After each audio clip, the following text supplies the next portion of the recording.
guys. Welcome back to another edition of Chats from the Blog Cabin.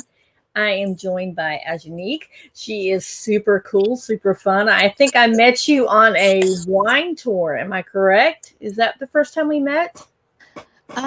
Maybe it was either a wine tour or did we meet at the Southern Women's Fashion Show? Maybe.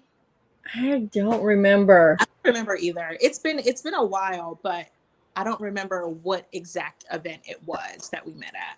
Yeah. Well, so why don't you tell us a little about yourself?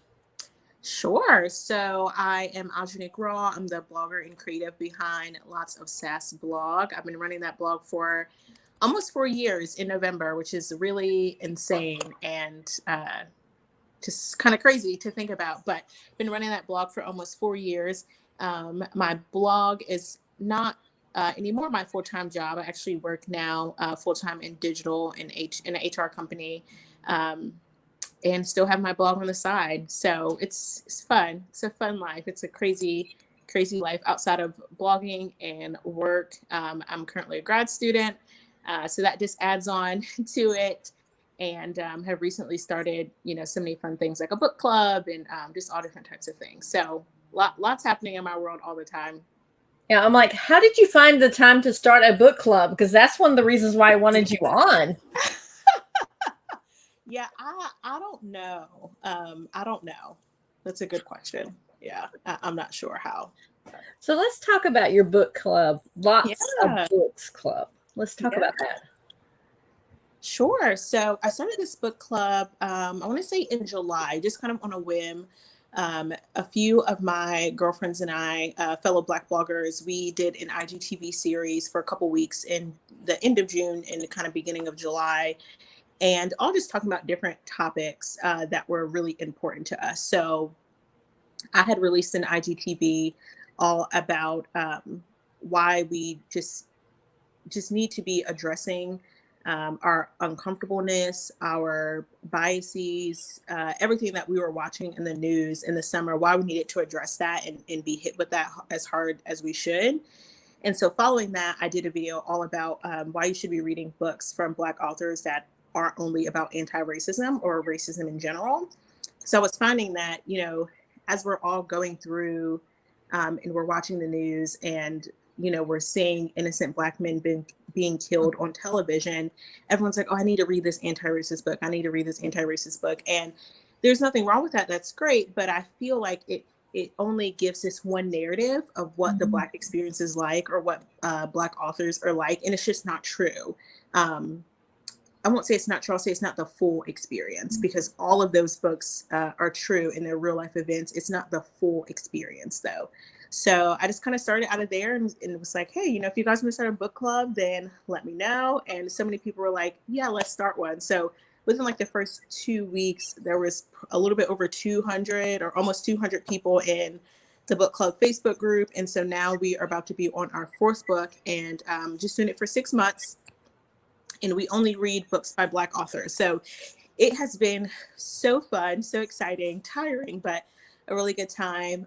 Last month, we had the author of the book, Megan Giddings. She wrote Lakewood.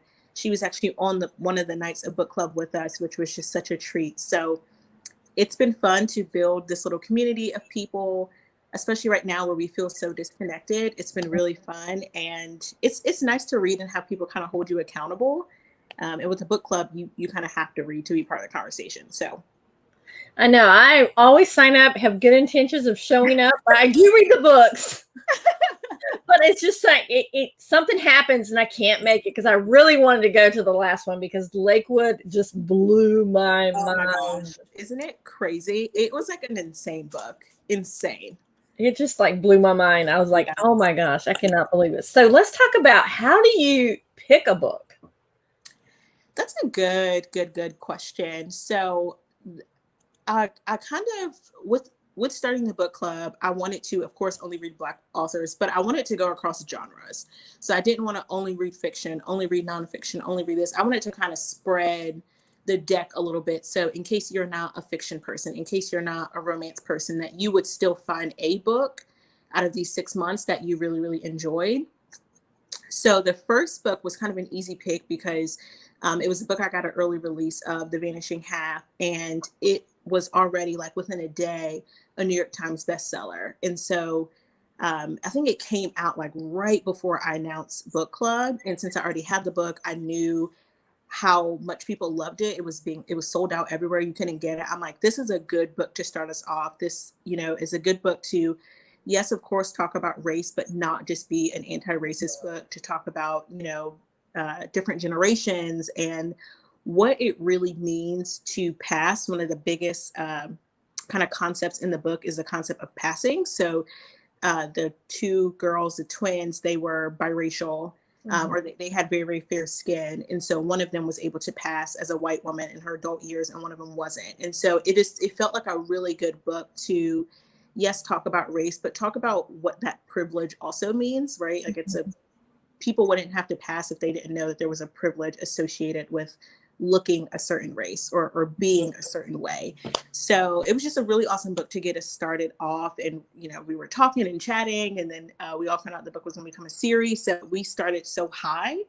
So that was really exciting. But past that, it was kind of just, like I said, me going across genres. We did rom-com in August, which was really fun. And then September, we did Lakewood, which is, nonfiction, but it had all these kind of different elements, a little thriller, a little suspense, a little medical history, medical racism. It was so cool. So I find things that I like, and I try to go across genres, and I try to find books that people probably have not read.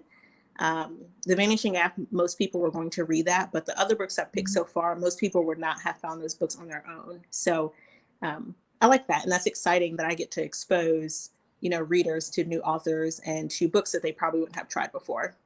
Yeah, because honestly, you exposed me to 3 new authors, and I'm like, awesome. I want to read everything they write. I've already, like I said before, right now we're reading Born a Crime, and I'd already actually got it on Audible to listen to them speak. Awesome. Because I think when an author is speaking his words, they come across so much more powerful, Yes.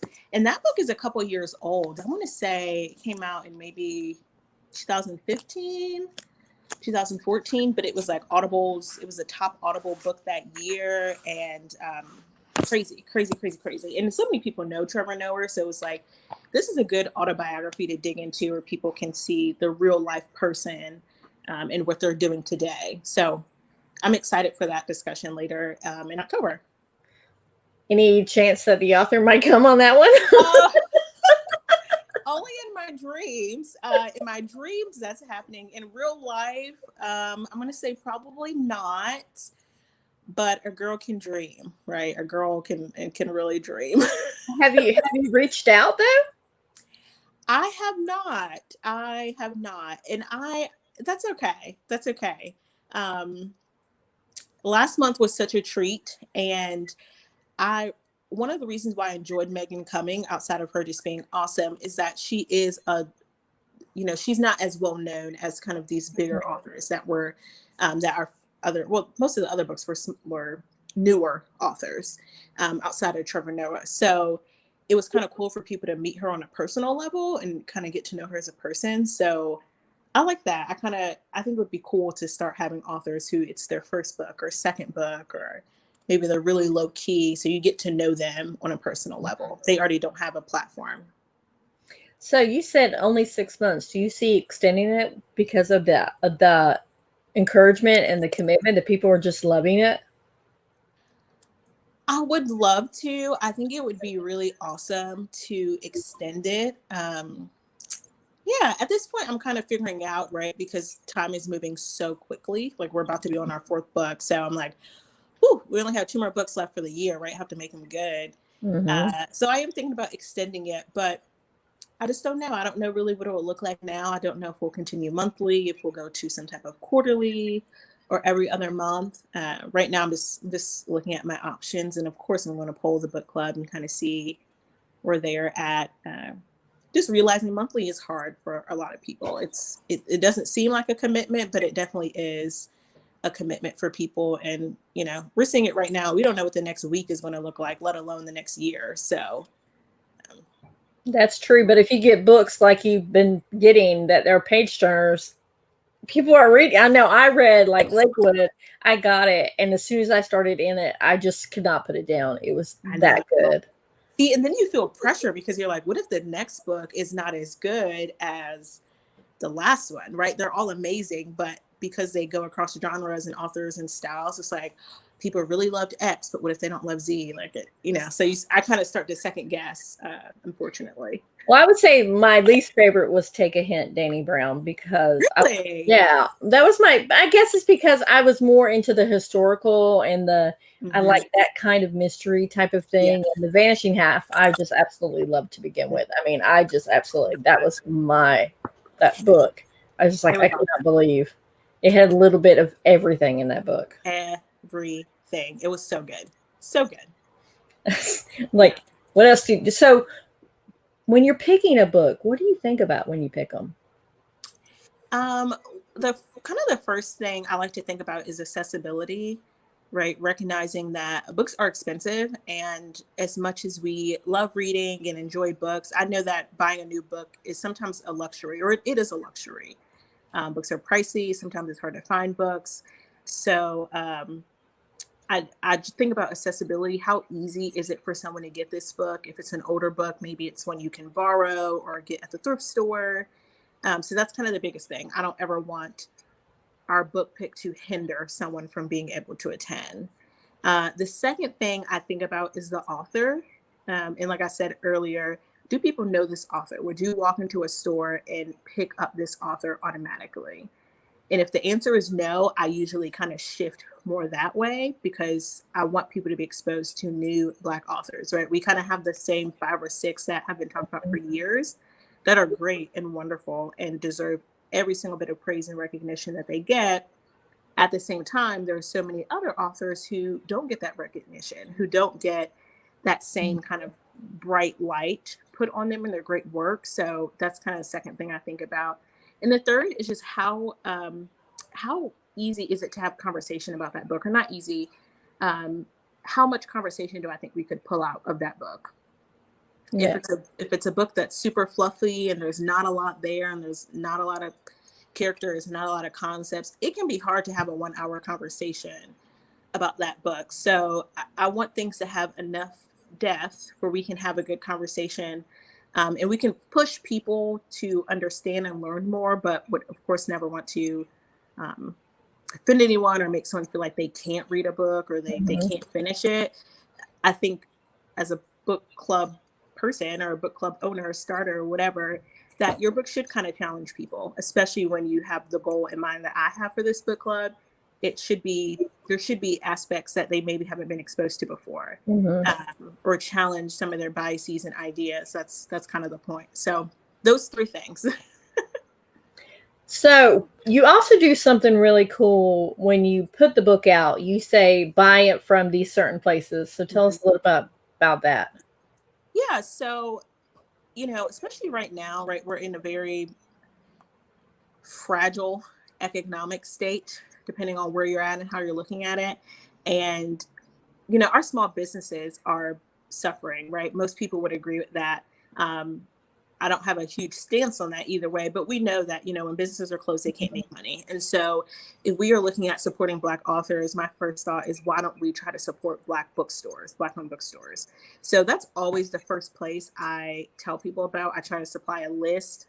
So many websites have put out lists this summer about, 10 bookstores in your state or 100 bookstores across the country, whatever. I try to put that list out first and challenge and ask people to, if you're able, order your book from one of these Black bookstores. Doesn't matter which one you choose, just if you can support that local Black bookstore, that would be awesome.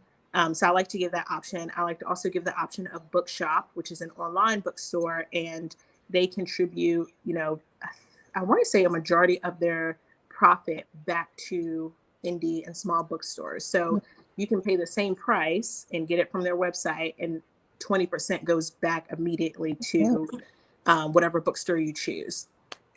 And if you don't choose a bookstore, the profit just gets split between all of them. So I like to supply that option. And then the last one I like to supply is Scribed.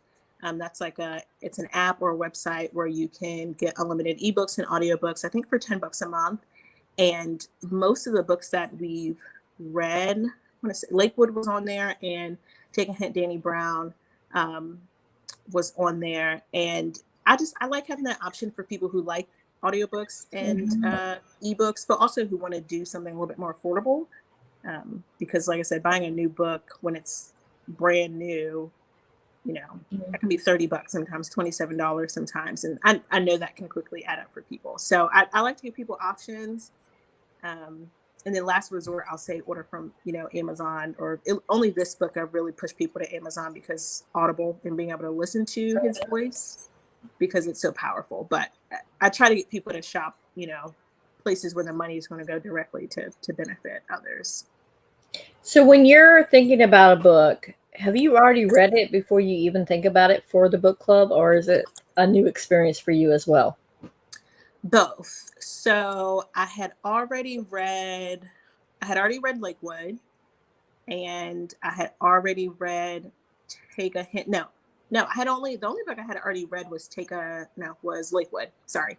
The other books, Take a Hint, Danny Brown, I hadn't read that one, but I read the first one. So Get a Life, Chloe Brown. And I love that book. And so when I was reading kind of clips and excerpts and just thoughts and opinions on the second book, I knew like, okay, this would be a really good book to use for book club. I think I had got like halfway through it before I announced it, but I knew it was going to be gold. The Vanishing Half, I did not read, even though I had an early release copy from like March. I never read it. I did the same thing. I kind of read reviews and saw what other people who had an early copy said about it. And the same thing for this month. I haven't read this book yet. I'm reading it alongside my book club folks, but I know the power that this book has and everything that people enjoy about it. So sometimes I do, sometimes I don't. But so far it hasn't failed me. People seem to love the book. So that's going to be a lot of pressure on you to make sure that majority will love the book and not have a problem with the book. Yeah, I mean, the best part about having a big book club is that if people don't like a book or they say this book is not for me, then they can skip out on that month, right? Like, I don't want to pressure people to come and have a conversation they don't want to have. But take, for example, Lakewood. That book is insane, right? You read it. There's lots of things in it where you're like, okay, what's going on? What's happening? Or some things that are like, this is weird, or this is uncomfortable, or this is scary, or, just all these different things. And so many people on book club last month, they didn't finish it. Wow. Yeah, there were people who did not finish, but they were still able to contribute to the conversation and say why they didn't finish, or what they thought the book was like, or how they thought the book was going to be based on the title, and then what happened when they started reading. And I don't judge people for that, because the point is to get out of your comfort zone and find some new books. So of course people are not going to like every book, but it's just kind of life, right? It's totally fine if they don't. Skip that month, come back the next month, and it's all good.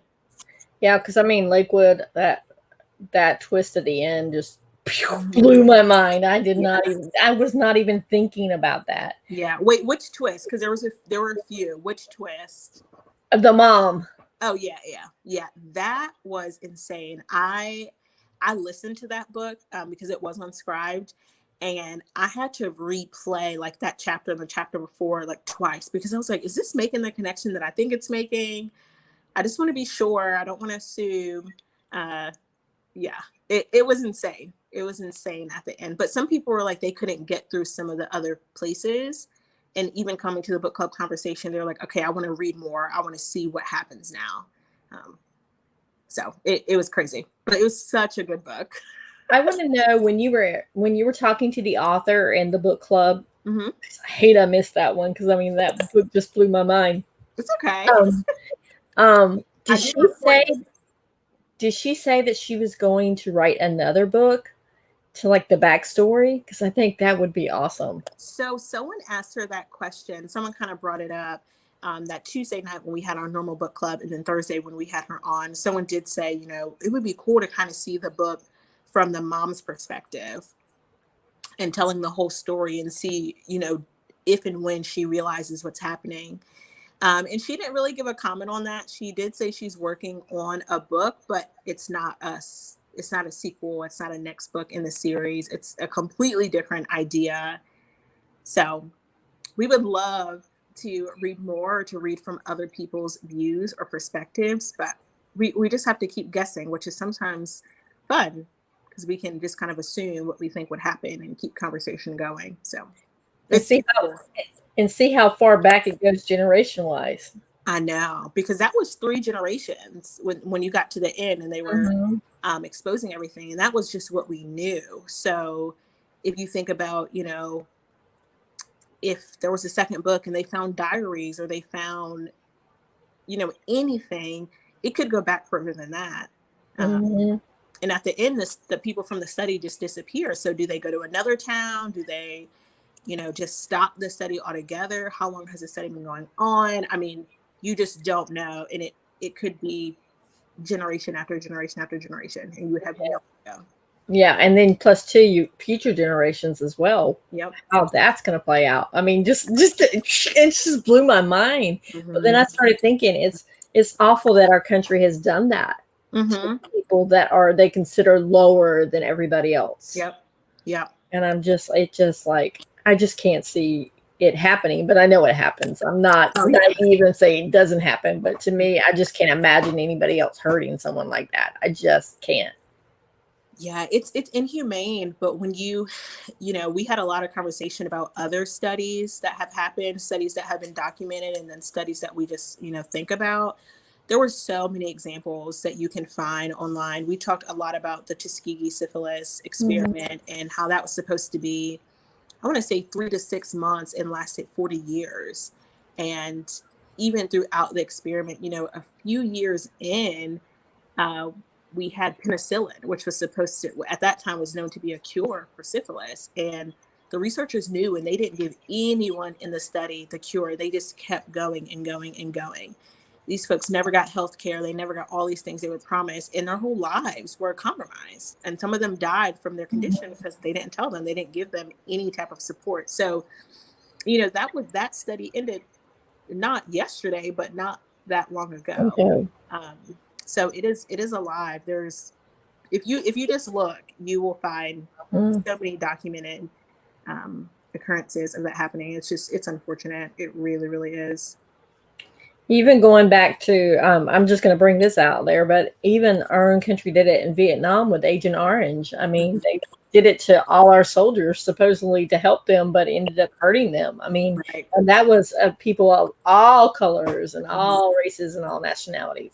Yeah, because the Vietnamese were even suffering from that. Just to see that, there's that whole dynamic of trying things out for science on people. I just can't. It's just beyond me. So why is it important that we read authors of color? I mean, I was exposed to 3 new authors here, and I absolutely love them all. And like I said, I'm going to end up reading more. And I've researched, because honestly, when I pick up a book, I don't think about it's somebody that's a author of color or Hispanic or whatever. I just read a book to read a book because I love to read a book. But why is it important to do that?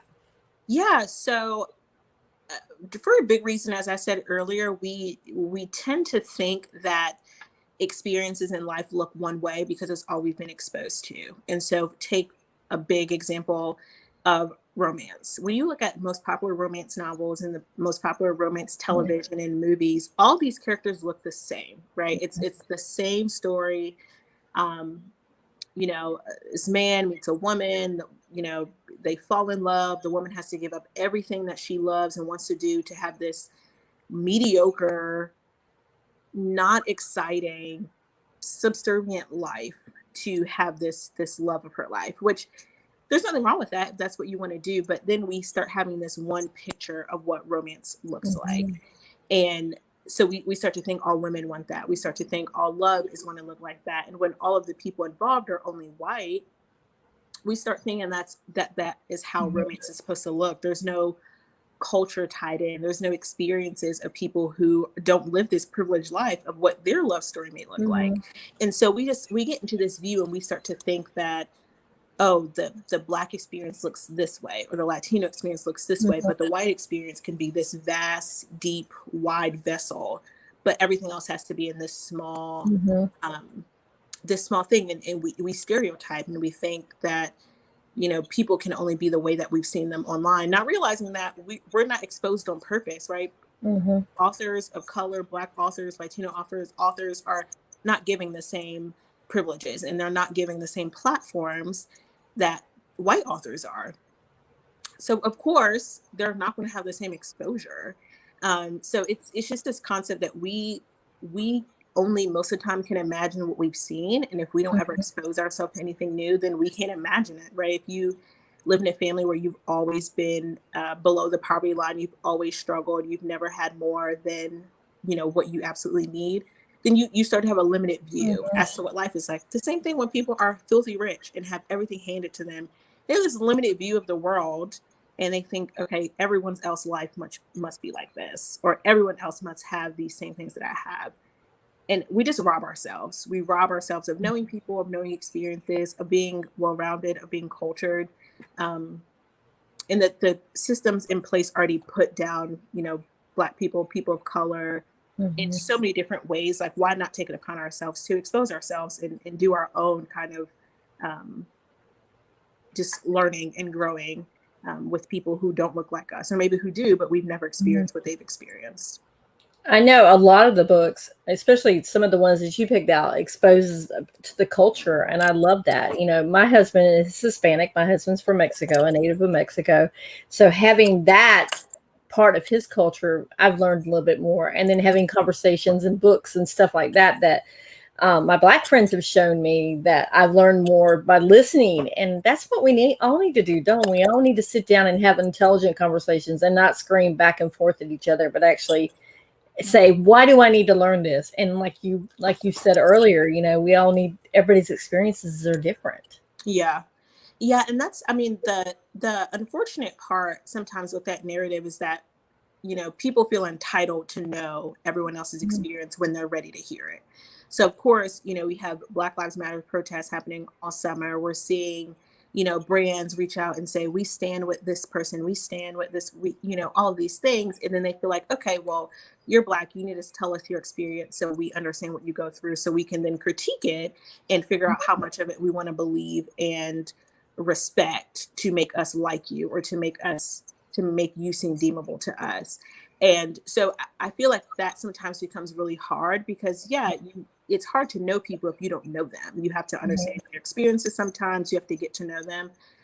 At the same time, we also have to realize that we are not entitled to that. We are not entitled to people sharing their life stories, sharing their heartaches, sharing awful things that have happened to them for the sake of your education. We're just not. Yeah. And I feel like that has been a really hard experience for people, because, just right now, people feel so entitled to know who you are and what you've been through, so they can deem you as valuable. And that's more hurtful, right? You only want me to show up to share my trauma so that you can say a Black person. That's not okay. No, that's not. That should not be how you get to know people. And unfortunately, a lot of people have tried to take that route, because they're saying, oh, I want to learn, you should teach me. No, you want to learn, you should teach yourself. Yeah. If people want to help you, then great. People want to be there for you, then great. But you shouldn't lean on people's awful experiences, right? Like, we don't ask people who have survived trauma or PTSD or assault to share their experience with us every day to understand their experience. Yeah. But we do it with people of certain races and certain nationalities and sexual orientations. We expect that to deem them as human, and that's just not okay. No, it's not. Everybody's valuable in their own right, regardless of their story. And but I think the biggest thing is a lot of people are scared to ask, or they either don't ask enough questions, or they ask too many questions. There's not really a middle ground where they're like, they don't want to do the education part, the research part themselves. They want to just go, okay, so this happened to you. Tell me immediately, instead of researching how many other people has this happened to, how many other stories are there out there like that. It's not one and done.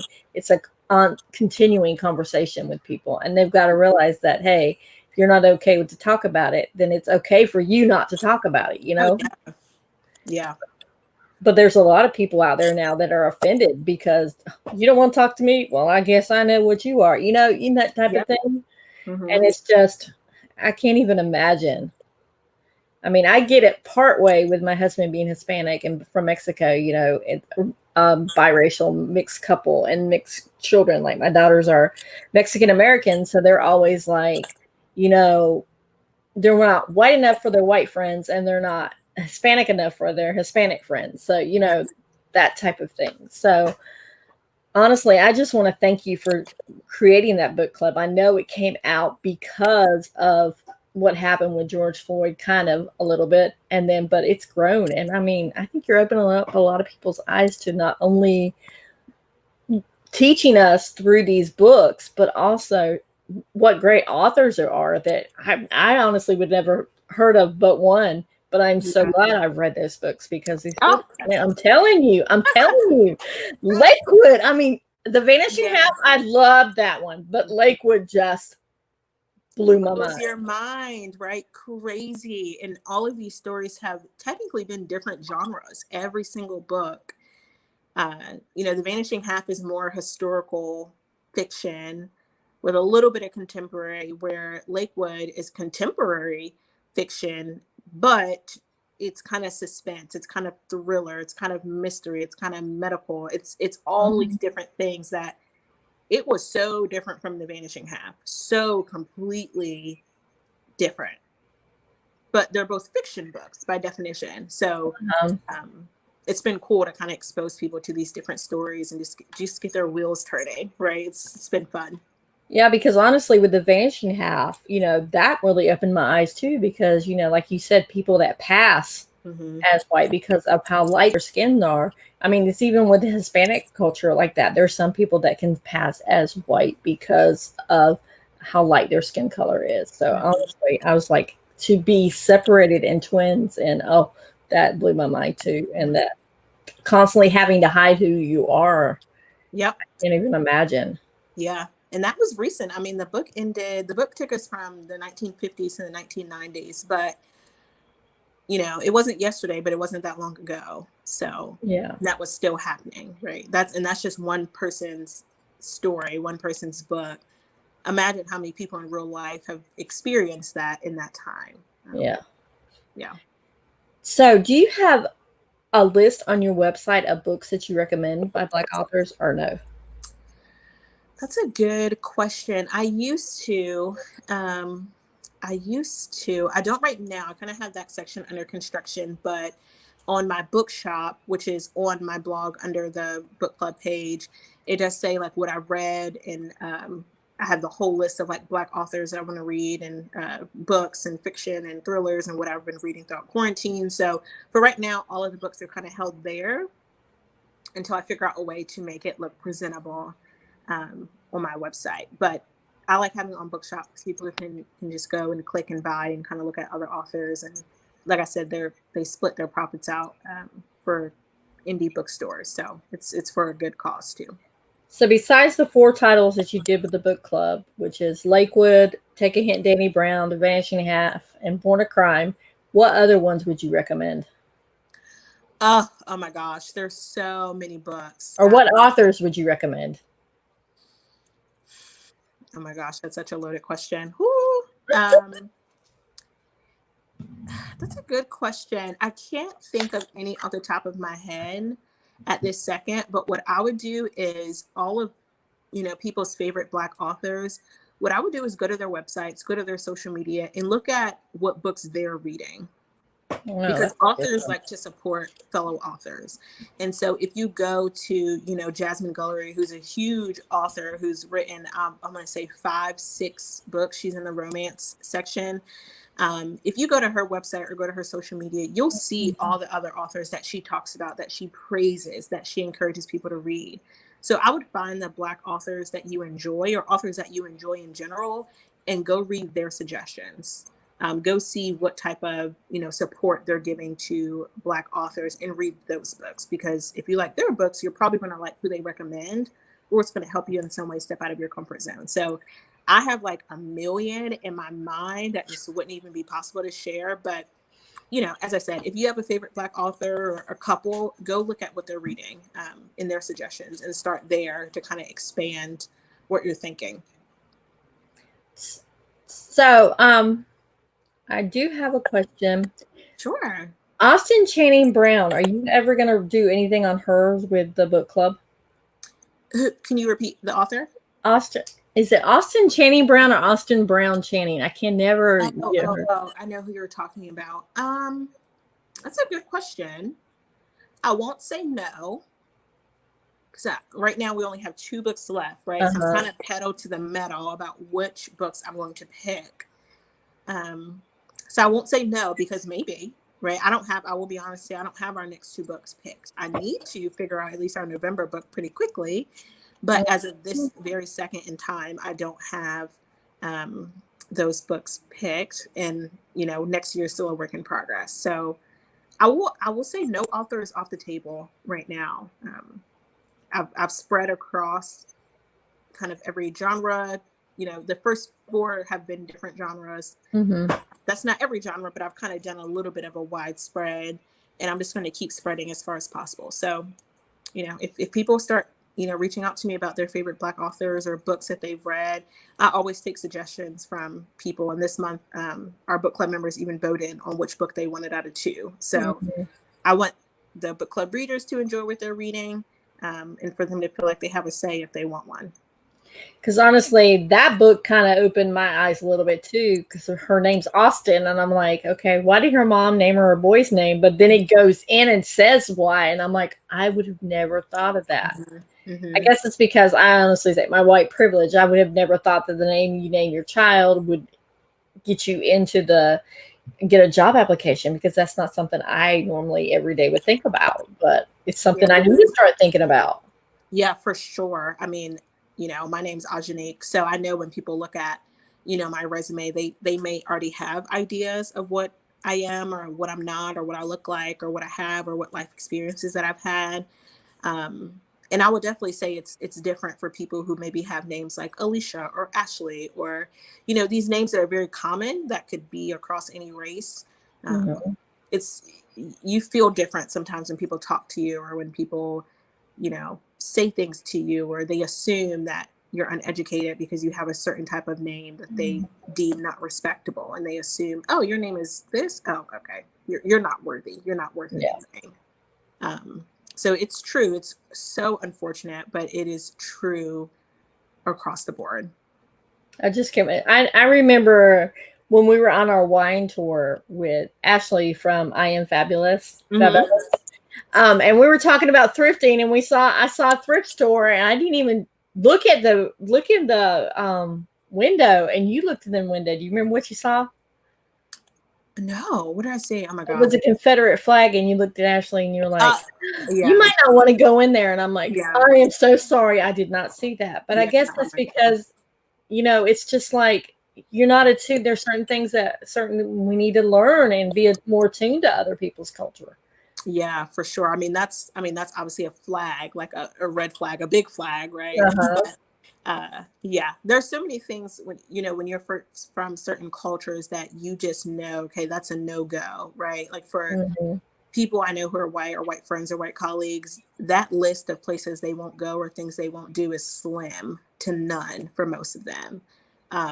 But when you look at your friends who are part of different cultures, or even different body types, right? Like if you're 250 pounds, 6'1" Black male, there are certain places that you maybe you'll still go, but you have your guard up, or you feel like you have to do more, or be better, be different, to not have certain consequences. And that's something that, like I said, most white people I know don't have that fear, right? Most white people I know don't have a fear of getting pulled over, or don't have a fear of walking around their neighborhood, or don't have a fear of people questioning if they live there, if they're really their car, or, they don't have those fears. But when you talk to other people who are not white and who don't fit this kind of privileged society, they have those fears, and they're far too real. Yeah, and I thank you with these books opening up our eyes to a lot of that too, because I mean the medical. I'm still going back to Lakewood. I know the book is insane. It's an insane book. It's so good. It is like, woo. Yeah. But yeah, to opening it up, and just through literature, opening up in books and say, hey, look, this is based on some facts in the history of our country that you don't even, or some facts in history of other countries that you don't even realize. Mm-hmm. I think I read one book. I cannot remember the author's name, but it was called Golden Poppies. Have you read that one? I don't think so. Let me write it down so I can look it up. But it doesn't sound like something I've read. It's basically, it talks about, it's two families, and it's a white family and a black family. And one of the, I think the grandma used to be a slave on the white person's, during slavery time. Mm-hmm.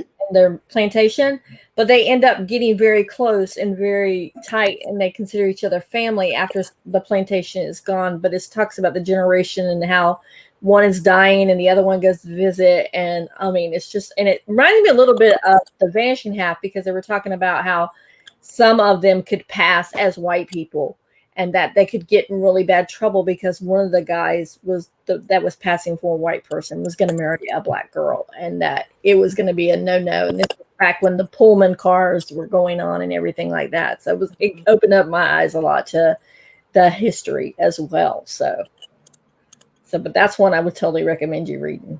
Yeah, I have not read that, but I will. I don't know if it's a black author or not, but I think it is. Yeah. It had a lot of history in it, so I'm thinking it is. If not, she did a lot of great research on the book.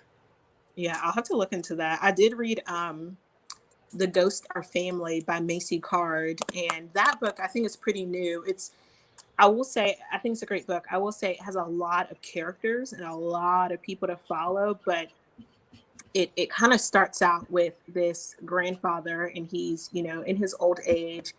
And at the beginning of the book, you kind of learn that he's not who he says he is. Him along with one of his best friends were the only two Black men who were serving in the military at a certain time in a branch of the military. And his friend dies, and they think that the friend is him.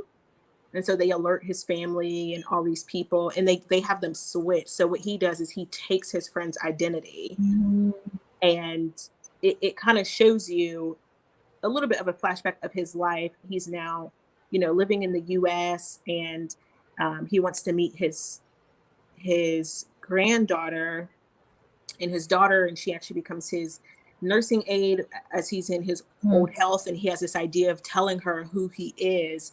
But it kind of goes back into the history, and it kind of starts to show you how all these people are weaved together, and it goes all the way back to slavery, and how this man, this older, Black Jamaican born man, is connected to this white young woman who is living a completely different life than he is, in the same town. They're both in New York, and it goes all the way back to slavery and how their families actually know each other and in the history. And It was just mind-blowing. Like I said, there's a lot of characters, so it's an easy read, but you really have to be paying attention because there's so many different things. But I was like, wow, because most people don't go back that far, and sometimes you don't want to, and that's respectable.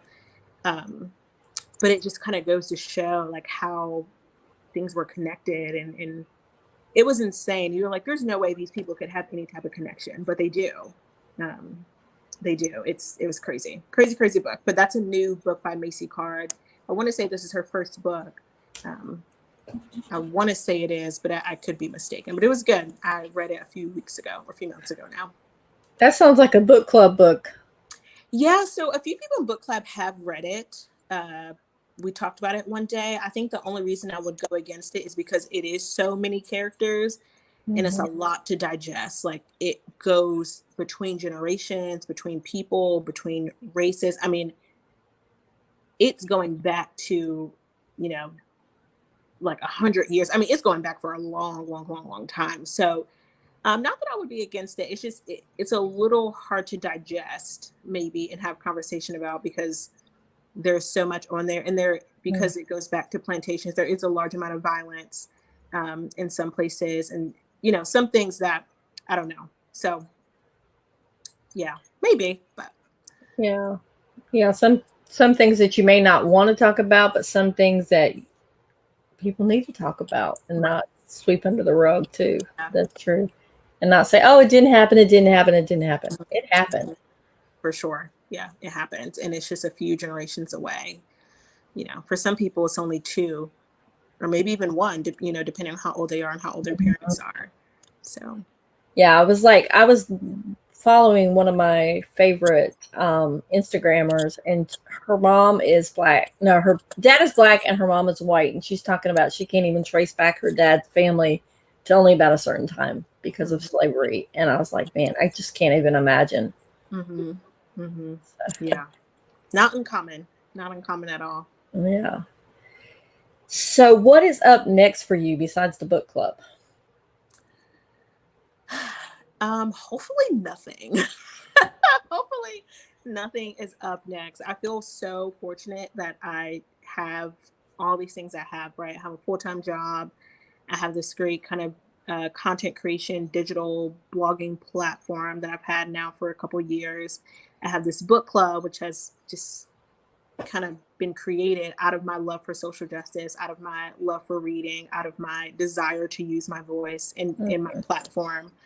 But I also have other things like grad school and just life. And so hopefully nothing, honestly, I hope nothing big and new is on the horizon, because everything else I have right now is big enough and my horizon is a little full. So hopefully hopefully the next thing is like a 2-week vacation. And it's full of beautiful flowers that if you follow her on Instagram, she has beautiful flowers that she goes and she does I don't know how you have room in your refrigerator for all your bouquets. Yeah, it's hard. That's because I don't cook, so there's not a lot of food in there. That's how I make it work, because everything is like frozen, because everything is like freezer stuff. Because I'm like, I can't cook. I might as well put some flowers in here and some wine, and I'm good. So where do you get your flowers from? Because your flower bouquets are gorgeous. I get most of them from Trader Joe's, like 99.9% of the time. I have gone and gotten flowers one time from kind of like a wholesaler here in Raleigh, just to kind of have some fun and play around with some bouquets. But I find that Trader Joe's they have really great flowers. They have good variety, affordability, and it's easy to make things with stuff that people have access to, right? Wholesalers usually have access to these specialty flowers. And so I'm not saying my followers have to do the exact same thing I do, but I do like to focus on accessibility. So if I'm getting this, like, Japanese cherry blossom, all these things, it becomes harder and harder for people to see and get. And I want people to see, okay, that's, $15 worth of flowers that I can treat myself to. And I can make 2 or 3 or just one big bouquet, and that can be my joy for a week and a half. And I feel like we need that. My flowers are joy for me. And I'm like, I will gladly spend this $25 a week or every other week just to have a home full of flowers. It's totally worth it. Best therapy. Not the best, but great therapy. And a home full of charcuterie boards and cheese boards. Yeah. That's another thing that I'm like, mind blown. I'm waiting for a book club for you can do all when we can meet in person and you do that for everybody. That would be awesome. Like a book club with some flower arranging and charcuterie board. I mean, that would be great. There are a lot of North Carolina people in the book club. So maybe next year, I don't know when we'll be able to meet in person. Yeah, that's true. Next Christmas or something. Maybe, fingers crossed. Who knows, though. Well, I want to thank you for joining me today. I mean, we've chatted for almost an hour about these books. I mean, I'm still Lakewood. As you can tell, I really love that book. I mean, I started reading it, and I was like, what? Yeah. What? Yep. What? Yep. I felt that way the whole time. Like, I love that people come and tell me, oh my gosh, I love that book. Oh my gosh, I shared that book with so many people, or any other book that I've mentioned or talked about or had on book club, because that's the point, right? You love it, you can share it, you can share with other people and get the word out about great authors and great books. So yeah, I'm glad you love it. Keep sharing it. Yeah, and The Vanishing Half, like I said, I love that one too. But you knocked that one out of the park, the very first one. Thank you. Even if you had it since March and hadn't read it yet, but I didn't. I felt so bad not reading it. It was just sitting on my island. And you're like, oh, let me read it. Oh, I'm gonna start book club. Let me just use this one right here. Pretty much. It's awful. You didn't want to have to go out and buy another one, right? Or no, I just kept that copy. and read that because I was like, well, it's been sitting here, right? Like I'm reading all these great reviews. I should just kind of dig into it. So Was that originally in your Instagram? You did IGTV. Was that originally one of the books that you were discussing at IGTV, or did you discuss any books in that one? Because I can't remember. in the IGTV, I discussed, I want to say 6 or 7 books. I can't quite remember if The Vanishing Half was one, but I know I did like The Wedding Date by Jasmine Guillory. I did The Water Dancer. I did a few others, but I can't remember if The Vanishing Half was in that one or not. And I did Becoming by Michelle Obama, and I think Stacey Abrams' book, one of Stacey Abrams' books. So a couple, but all really awesome titles. Yeah. Yeah. So tell everybody where they can find you at. Yeah, so I am on every platform at Lots of Sass blog. You can find me on my website at lotsofsass.com. My handle, like I said, Instagram, Twitter, Facebook. Most active on Instagram right now. You guys can find me there. If you just Google my first and last name, I'm sure there's a bunch of other places you can find me, like LinkedIn and a whole bunch of other random spots. But always available to chat. You can email me, Azanique at lotsofsass.com.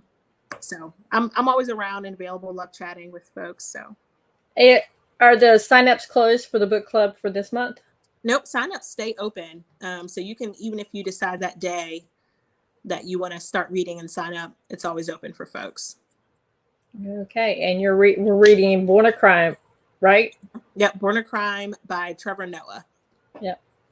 Azanique, thank you so much for joining us, and I'm looking forward to attending this book club meeting. I always sign up, and then I'm like, why does things happen on book club night? I know. It's hard. Life is hard, like figuring out dates and times, and everything always happens at one time. That's how it is for my life, so I get it.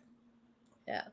So I want to thank you so much, and I'm looking forward to having you back on once you decide for next year what your book clubs are. What your things are. I'm already counting down the days to come back. Should be more fun then. Yeah, and then we'll be able to talk. Maybe we'll have talk about some of your experience and what you've learned from doing the book club, and what not to do and what to do with the book club. Yeah, maybe that would be good. That would be another good topic, because I know there's a lot of people out there craving connection right now. So that's fun. I'll put it on my radar already. All right. Well, guys, thank you for joining. We'll see you on the next chat from the Blog Cabin. Bye, guys. Bye.